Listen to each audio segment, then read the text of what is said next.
Former NBA star Gilbert Arenas was known as Agent Zero during his pro basketball career, but if tonight, three-time All-Star, he's being called a federal defendant, charged with running an illegal gambling ring and high-stakes poker games out of his mansion home in Encino, California. Federal investigators say Arenas was one of a group of defendants involved in the operation. They include 49-year-old Yevgeny Gershman, a suspected high-level member of an Israeli transnational organized crime group. The indictment says Gershman hired young women who served drinks and offered companionship to the players during the games.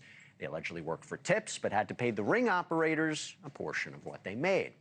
Now, as for Arenas, this isn't the first time he's been in trouble linked to card games. You might remember that the 11-year NBA veteran was suspended from the Washington Wizards in December 2009 after he brought guns into the Wizards' locker room. League official says it was over an argument about gambling debts. So for more, you know who we're going to be bringing in, Jenniffer Coffindaffer, NewsNation law and justice contributor and former FBI agent. Thank you so much for coming on. Got to start with the Arenas here. So serious charges, allegedly hosting some illegal poker games at his home. Complex investigation. What stands out to you? Complex, and I think the whole reason they are going after this operation is that connectivity you just talked about. You know, typically the FBI is not going to get involved in gambling unless it involves this type of an organization. Remember, Jesse, it seems like it's just gambling until you can't pay your debt, and then people get strong-armed, and this connection to this organization is problematic. You're talking about the text messages, right? The alleged text messages about the schedules, the financial matters, recruiting dealers and women. Does it ever surprise you? I mean, if those allegations are true, the digital trail, just nobody realizes that? I don't know if it's they don't realize it. I just think they truly think of themselves as above the law. They're not going to get caught. They're going to get out of it. And so they continue operations as usual, not worried.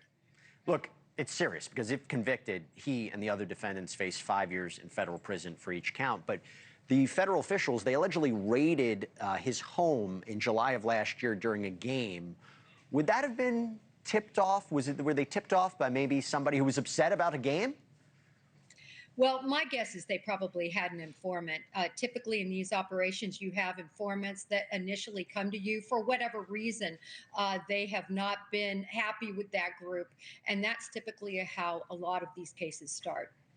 It sounds like there was some serious big money with this alleged operation because Arenas allegedly rented out his home to be used for the games. I mean, what are we talking about here? Oh, I bet you they handled probably up to millions of dollars. Look, Jesse, the Bureau isn't going to get involved. We have certain threshold minimums, and you're not going to get involved unless it's a big, big game over a lot of time. Do you think the celebrity aspect affects an investigation or how they move forward with an investigation? It's certainly going to, because they know all eyes are going to be on this. So they're going to be extra careful in how they conduct that investigation. Thank you for watching. Subscribe below and download our NewsNation app right now on your phone, and you will get fact-based, unbiased news for all Americans.